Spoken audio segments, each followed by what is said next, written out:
Sir आप सभी students को बहुत बहुत वेलकम है हमारे brand new exclusive tricks course for KCET 2023। इसमें और हमारे जो YouTube वीडियोस होते हैं उनमें डिफरेंस क्या होता है, इस चीज को समझना बहुत जरूरी है। काफी सारे बच्चों की ठीक है, आपको पॉजिटिव इंटेंशन के साथ में तुक्का लगाना।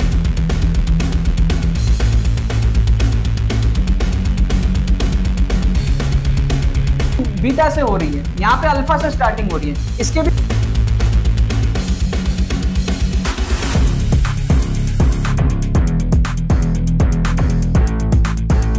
कोर्स बन रहा है KCET 2023 का, सच बता रहा हूं। फिर आ जाओ आप यार, क्वेश्चन नंबर 16 देखो। क्वेश्चन नंबर 16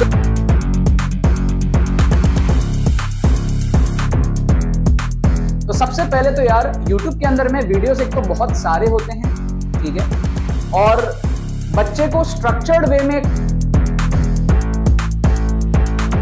तो देखो यार, यहाँ पे मैंने आपके सामने क्वेश्चंस लिया है, कुछ KCET के प्रीवियस ईयर क्वेश्चंस, और इसके अंदर मैं आपको दिखाऊंगा कुछ ट्रिक्स, कुछ टिप्स, किस तरीके से आपको जो है MCQs को गेस करना चाहिए KCET के अंदर में। काफी सारे बच्चे बोल रहे थे कि सर आपने लेटेस्ट पेपर्स नहीं कराए 2021 के, 2022 के, ठीक है। तो मैं आपको बता दूं 2018 से लेकर के 2020 तक मैंने जो है YouTube के अंदर में फ्री प्लेलिस्ट के अंदर में कवर करे हैं, और जो 2021 और 2022 है वो मैंने पेड कोर्स के अंदर में कवर करे हैं, जो हमारा एक्सक्लूसिव ट्रिक्स कोर्स है, ठीक है। हो सकता है बहुत सारे बच्चे इस वीडियो को थोड़ा लेट से देख रहे हो, आपका मैथ्स एग्जाम हो गया हो। अगर फिजिक्स केमिस्ट्री एग्जाम बाकी है ना, तो आपको जरूर से यार इस कोर्स के अंदर में एनरोल कर लेना चाहिए, जो हमारा 5 घंटे का एक्सक्लूसिव ट्रिक्स कोर्स है। इसके अंदर में आप एनरोल कर लो, इससे आपके काफी ज्यादा नंबर जो है बूस्टअप हो जाएंगे। अगर आप एब्सोल्युटली जीरो पे हो ना, तो आप वहां से जो है 40% मार्क्स कैसे गेन करना है ये आपको जो है समझ में आएगा। और अगर आप मान लो 70-80 मार्क्स का पेपर सॉल्व कर सकते हो PCM मिला के, तो वहां से आप किस तरीके से अपने स्कोर को बूस्ट करके 120 प्लस लेकर के जा सकते हो, ये चीज आपको जो है समझ में आएगा। तो अगर आपके उसमें टाइम कम बचा हुआ है, समझ नहीं आ रहा है क्या करना है, कोर्स के अंदर में एनरोल कर सकते हो। लेटेस्ट पेपर्स देख लोगे, एप्लीकेशन देख लोगे, रियल टाइम सिनेरियो में, एग्जाम टाइम सिनेरियो में कैसे ट्रिक्स लगता है, और सारे फंडामेंटल्स को आप समझ लोगे ट्रिक्स के अराउंड, जो भी चीजें आपको रिक्वायर्ड होंगी, ठीक है। अब बात करते हैं इन क्वेश्चंस के बारे में। तो यहाँ पर हमारे पास में जो क्वेश्चंस है उसमें आप देखो कि भाई तुक्का हमको किस तरीके से जो है लगाना रहता है। जो चीज आपको ज्यादा बार दिखे ना, उस पर आप तुक्का लगाया करो। जैसे आप देखोगे 6 आपको एक बार दिख रहा है, लेकिन जो 5 है ना वो आपको 3 बार दिख रहा है। तो आप क्या करोगे, 6 को एलिमिनेट कर दोगे, 5 को प्रेफर करोगे, राइट। जो चीज ज्यादा बार दिख रहा है ना, आप तुक्का उसी में लगाया करो, उसके चांसेस ज्यादा होते हैं सही होने के, राइट।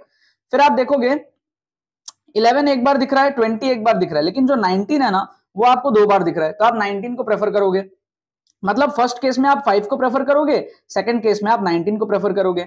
तो कुल मिला के आप ऑप्शन बी को तुक्का लगाने के अंदर में प्रेफर करोगे, ठीक है। ये कुछ ट्रिक्स है, कुछ टिप्स है, इस तरीके से आप गेस किया करो, है ना। जितने भी क्वेश्चंस आपके बचे होते हैं KCET में, उसमें इस तरीके से गेस किया करो जिससे कि मैक्सिमम क्वेश्चंस आपके जो है करेक्ट हो। फिर आप यहां पर देखो ध्यान से, ठीक है। तो यहां अगर आप देखोगे तो पहले वाले में तो 4, 5, 6, 3 चारों एक एक है, तो कुछ कह नहीं सकते। लेकिन दूसरे वाले में देखो आप 2 आपको 2 बार दिख रहा है, तो यहाँ पे 4 एक बार है, काट दो, और यहाँ पर 1 एक बार है, आप जो है इसको काट सकते हो, ठीक है ना। तो सेकंड वाले लाइन को हम कंपेयर कर सकते हैं, 2 यहाँ पर जो है 2 बार दिया हुआ है। जो चीज आपको ज्यादा बार दिखे ना, आपको तुक्का जो है उसी में मारना चाहिए। क्या आपको बात समझ में आ रही है? जो चीज आपको ज्यादा बार दिखे आपको वहां पर ही तुक्का लगाना चाहिए, उसके चांसेस ज्यादा होते हैं। जो भी टीचर है जिसने क्वेश्चन बनाया, जो ऑप्शंस बनाता है, वो अपने आंसर इस तरीके से रखता है कि वो आपको स्टूडेंट्स को कंफ्यूज कर सके। तो उसने 2 बार ऐसे +2 में ट्रांजिशन दिखाया ना, तो चांसेस हाई है कि हमारे पास में +2 में से आंसर हो सकता है। यहां पर भी उसने 3 बार 5 दिखाया ना, तो चांसेस हाई है कि हमारे पास में 5 समथिंग में आंसर हो सकता है। 2 बार 19 दिखाया, तो चांसेस हाई है कि हमारे पास में 19 में आंसर हो सकता है। इस चीज को आपको जो है यहाँ पे समझना पड़ेगा। अब बात करते हैं इस क्वेश्चन की। तो इस क्वेश्चन में मैंने आपको ऐसा टाइप के क्वेश्चन में हमेशा बताया कि आप एक्सट्रीम ऑप्शंस को एलिमिनेट कर दिया करो, बीच वाले में से तुक्का लगा दिया करो। तो यहाँ पे जो 6 है वो तो चारों में कॉमन है। आप पावर्स को इक्वेट कर लो, देख लो कि भैया कौन सा एक्सट्रीम में सबसे बड़ा वैल्यू और कौन सा सबसे छोटा वैल्यू है। तो 10 का पावर 23 सबसे बड़ा वैल्यू है, काट दो, और 10 का पावर 19 सबसे छोटा वैल्यू, आप काट दो। बीच वाले जो वैल्यूज है आपके पास में, आप उसमें तुक्का लगाओ। 19 सबसे छोटा वैल्यू है और 23 सबसे बड़ा वैल्यू है, उन दोनों को आप एलिमिनेट कर दो। पावर में 20, 22 इन दोनों में से आप तुक्का लगाओ, ठीक है। इसका भी लॉजिक क्या है, बड़ा सिंपल है। कोई भी टीचर ना अपना आंसर जो होता है ना, जब आप कोई टीचर क्वेश्चन बनाता है, ऑप्शंस बनाता है, वो अपने करेक्ट आंसर को ना बीच में कहीं छुपाने का ट्राई करता है, कोने में नहीं रखता। ये जनरल ह्यूमन टेंडेंसी है। आप भी कभी क्वेश्चन बनाओगे ना, तो आपका मन नहीं करेगा कि सबसे बड़ा वैल्यू या सबसे छोटी वैल्यू आपके आंसर हो। ठीक है, तो आप देखोगे out of every 10 questions 7 to 8 questions में आप ऐसा पाओगे कि आपका एक्सट्रीम ऑप्शंस करेक्ट नहीं होता है। हाँ, एक दो बार कुछ कुछ केसेस में होता है extreme option correct, but majority cases में आपके बीच के वैल्यूज जो है वही करेक्ट निकलते हैं। ठीक है, तो अगर आपको तुक्का लगाना है तो आप इस तरीके से इस थॉट को यूज करके तुक्का लगाओ। अब आ जाओ इस क्वेश्चन के अंदर में हमेशा आप लोगों को क्या करना है, क्रॉस कॉम्बिनेशंस में तुक्का लगाना है, क्रॉस कॉम्बिनेशन। ठीक है, क्रॉस कॉम्बिनेशन का मतलब क्या हो गया, जैसे मान लो आपको दिया है क्या 1 1 1 0 0 1 और आपको दिया 0 0, तो ये जो 1 1 है और 0 0 है ना, इसको आप काट दो, 1 0 0 1, इसको बोलते हैं क्रॉस कॉम्बिनेशन। एक की वैल्यू कुछ और दूसरे की वैल्यू कुछ और, तो आप इसमें तुक्का लगाया करो, चांसेस आपके ज्यादा होते हैं ऐसे ऑप्शंस के सही होने के। तो आप अगर यहां पर देखोगे तो आपको पॉजिटिव पॉजिटिव दिख रहा है, इसको आप काट दो, है ना। आपको क्या है, आपको नेगेटिव नेगेटिव दिख रहा है, इसको आप काट दो, एक पॉजिटिव एक नेगेटिव, एक नेगेटिव एक पॉजिटिव, आप इन दोनों में से जो है तुक्का लगा सकते हो। ऐसे टाइप के ऑप्शंस के जो है आंसर होने के पॉसिबिलिटी ज्यादा होते हैं। क्या आपको बात समझ में आ रही है? अब मैं आप लोगों को करेक्ट आंसर की बता देता हूं इस चारों क्वेश्चन का।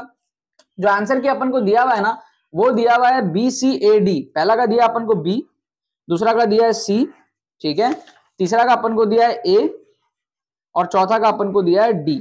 ठीक है, ये हमारे पास में जो है करेक्ट आंसर की दिया हुआ है। आप लोग सॉल्व करके चेक कर लेना यार, मैंने चेक नहीं किया है, जो बुक में आंसर की दिया तो मैं आपको बता रहा हूं, कभी कभी आंसर की गलत भी होता है, आपको वेरीफाई करना हो सॉल्व करके वेरीफाई कर लेना। ठीक है, बट अगर आपको तुक्का लगाना है ना, जितने भी क्वेश्चन है, मान लो आपके पास में 180 क्वेश्चन है, मान लो आपने 80 क्वेश्चन सॉल्व किए KCET में, तीनों सब्जेक्ट मिला के मैं कह रहा हूं, तो आपके बचे हुए 100 क्वेश्चन है ना, उसमें आप ऐसे तुक्का लगाओ कि आपके मैक्सिमम तुक्के जो है सही हो। ये आपको जो है इंपॉर्टेंट चीजें ध्यान में रखनी जरूरी है, जिससे कि आप मैक्सिमम जो है टिप्स एंड ट्रिक्स जो आपको मैं बता रहा हूं कि आपको मैक्सिमम क्वेश्चंस किस तरीके से गेस करने हैं एमसीक्यूज को KCET एग्जाम के अंदर में। ठीक है ना यार, अब आप लोग जाओ यार, लिंक डिस्क्रिप्शन में दिया हुआ है, आपको एक्सक्लूसिव ट्रिक्स कोर्स का इसके अंदर में एनरोल कर लो।